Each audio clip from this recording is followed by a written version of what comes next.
Bob, thank you. And now to the death of Henry Kissinger. Tributes to the late statesman are pouring in from around the world. The former Secretary of State's legacy is as enduring as it is controversial. ABC's Ike Ejioji is in Washington with more.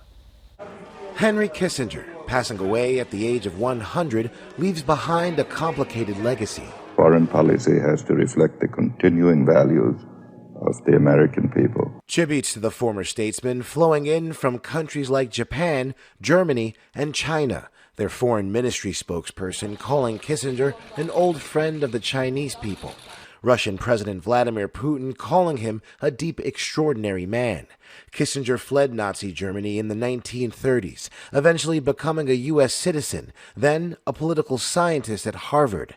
In 1969, President Nixon named him National Security Advisor, and 4 years later became Secretary of State, opening diplomatic relations with China and reducing tensions with the Soviet Union. He changed the paradigm of the Cold War by establishing détente with the Soviets and being the architect of opening China. But Kissinger also faced criticism and was accused of supporting a right-wing coup in Chile. He also played a major role in the Nixon administration's policy that escalated, then ended the Vietnam War. The Watergate scandal led to Nixon's resignation, but Kissinger stayed on as Secretary of State under President Ford, eventually leaving office in 1977. But he continued to advise presidents of both parties for years to come.